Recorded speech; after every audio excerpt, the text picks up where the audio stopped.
In a small provincial town in Pennsylvania, life flows peacefully and calmly. Milton Robinson, a 79-year-old widower and one of its citizens, leads the life of a simple retiree. He regularly attends town council meetings where he always raises the same issues about changing the town's slogan and installing an additional pedestrian crosswalk near his home. One summer morning after presenting his proposals, as usual, Milton heads home. He spends his day with his daily chores, has dinner, and goes to bed.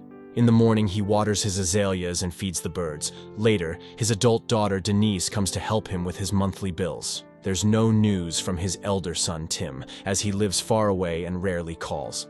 After finishing their business, Denise goes to the restroom and finds a jar of peas there. She's concerned about her father's well-being, and even though Milton assures her he's fine, she suggests he see a neurologist for a checkup. After all, the man is quite old, and forgetfulness could be a sign of approaching dementia. However, Milton vehemently opposes seeing any doctors. Denise goes to work, leaving the old man alone with his beloved detective shows and a solitary dinner. One night, he suddenly hears a commotion in his backyard, and going outside, he sees a flying saucer that has landed awkwardly. Milton calls the rescue service, but they remind him that joking with such a serious organization is a matter for the authorities. They no longer answer his calls, so he dials Denise's number, but she is unavailable.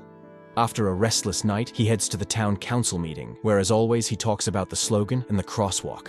At night, the old man hears strange sounds from the backyard, goes out to see what else has happened, and finds an injured extraterrestrial being in his patio. Once again, he tries to reach his daughter, but Denise, as always, is unreachable. He leaves a voicemail and waits for a call, but it's all in vain. The next morning, as usual, he attends the meeting. His friend Sandy this time proposes a new project for interacting with the youth. She has put up posters around the town and would be delighted if someone came to listen to her stories and advice. She is eager to be part of the lives of lonely young people who need friends. When it's Milton's turn, he starts with the town's motto and the crosswalk as usual, but after that he talks about the UFO that ruined his flowers and broke the bird feeder. However, nobody believes him, considering it the ramblings of an elderly man. Two active retirees, Sandy and Joyce, advise Milton not to bring up this topic at the meeting anymore, or else no one will take the suggestions of the elderly townspeople seriously. Sandy suggests giving the old man a ride home and reminds him that she is always nearby and he can count on her help. Milton becomes angry, realizing that he is being taken for a lunatic. That evening, Milton checks his backyard again to see the extraterrestrial being whom he had thought was dead, but the creature suddenly raises its head and looks at him plaintively. Milton wraps the unconscious extraterrestrial in a blanket again and leaves a glass of water for it. In the morning, he finds the extraterrestrial wrapped in a blanket and seemingly shivering at his back door. Milton invites it inside since it's warmer in the house. He doesn't know what to do because he has never experienced anything like this before. The old man notices that the visitor has drunk all the water, so he brings another glass. Then he prepares a tray with various foods he finds in his house, but the extraterrestrial chooses only an apple. So, Milton goes to the store to buy apples, explaining to the cashier that it's for an extraterrestrial. The cashier treats him like a crazy person with delusions. Upon returning home, Milton sits on the couch in the living room and hears news about the search for a crashed weather satellite, but doesn't pay it much attention because he is startled by the sudden appearance of the extraterrestrial. Seeing that it's feeling much better and can even walk, the old man shows the extraterrestrial all the amenities and settles it in his home, providing a guest room and introducing it to television. Personally, he prefers detective shows because you never know how they will end. Milton shows photos of his family to the silent but attentive extraterrestrial. Unfortunately, his wife is no longer with them. His son has moved to California, and his daughter visits him occasionally. Then the old man remembers the dance show and sits in front of the TV, inviting the extraterrestrial to join. On that day, the store clerk tells Denise about her father's strange statements about the extraterrestrial, and she goes to visit him during her lunch break. Milton meets her at the door, and as always, she insists on him seeing a doctor because she is very concerned about his mental health. Milton reluctantly agrees. Denise rushes off, and as soon as she leaves, the phone rings. It's Sandy, urgently needing a printer, and Milton invites her to come over and print the necessary documents. The woman arrives, and upon entering, sees the extraterrestrial. Milton introduces them to each other and shows the crash site. The woman is shocked, but tells Milton that they must keep this a secret for his own safety. She mentions how she has seen on TV how authorities treat poor extraterrestrials, and he shouldn't let anyone into his home except her.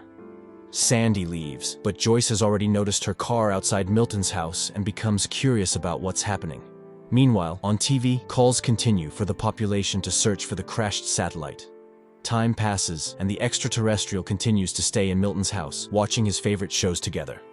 One morning, it brings Milton a piece of paper with a drawing of a cat on it. This touches Milton's heart, as the little one has drawn him a picture. He finds the extraterrestrial working on repairing its spaceship, apparently having fully recovered and getting ready to go back home. Soon, Milton visits a neurologist and undergoes tests, making some frustrating mistakes in some of them. During this time, Sandy stays with the extraterrestrial and complains to it about her daughter, who moved to the West Coast and lives with her friend. She is very upset that her daughter doesn't visit and doesn't bring her only grandchild.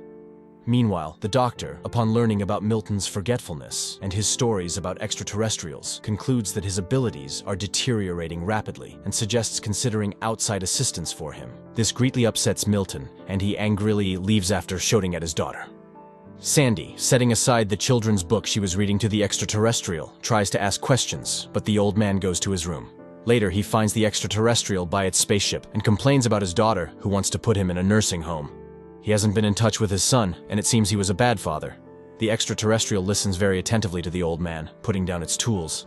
After this, Milton leaves a voicemail for his son, telling him about his life and Denise's affairs, hoping that he will find it interesting. The next day, Sandy brings a t-shirt for the extraterrestrial as she thinks it's uncomfortable for it to be naked. She also suggests giving it a name, Jules. Milton gets irritated by what he considers silly suggestions but eventually agrees with his friend.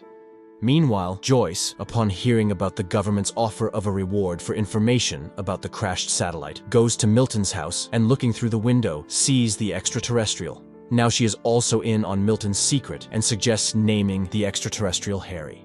Sandy suggests to Milton that he should acknowledge the fact that Joyce is joining their group, even though he's ready to kill the overly curious lady. Then she shows pictures of cats that Jules has drawn for him. Joyce speculates that Jules is trying to communicate something to the old man since all the drawings are of cats. However, Milton refuses to believe it. Meanwhile, the government receives numerous calls about various anomalies. One day, a woman complains about a man who spends hours staring at his rocket in the yard. FBI agents go to the given address but find a homemade rocket and a happy man next to it. At the same time, Joyce visits Milton to spend time with the extraterrestrial. She also gives it a t-shirt and offers it apples. During this time, Sandy receives a call from a young man who is interested in her posters. He comes to her house and the joyful woman invites him for tea. While Joyce talks to the extraterrestrial about her life in the big city, where she even performed in concerts because she sang well, Sandy engages in conversation with the guest and Joyce suggests singing for the extraterrestrial. While she does that, the young man asks for permission to use Sandy's restroom, but when she follows him upstairs, she sees him stealing her jewelry. After she threatens to call the police, the man attacks her and tries to strangle her. However, the extraterrestrial has a vision of the events and telepathically makes the man's head explode.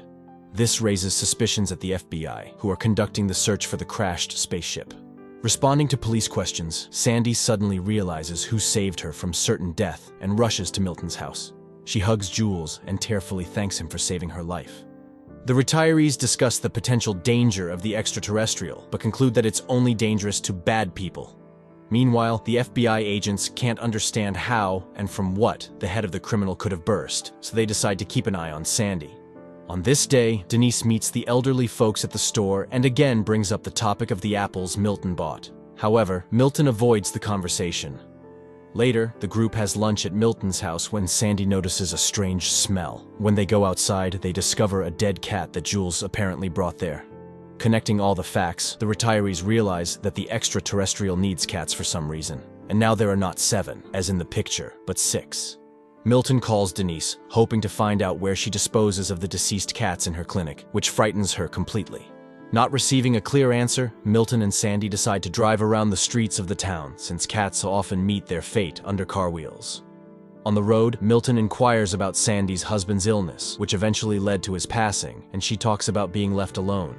She starts asking questions, reassuring that life must go on.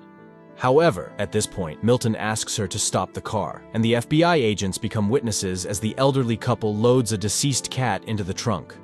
That day, they find 2 more cats, and Joyce promises to find the rest.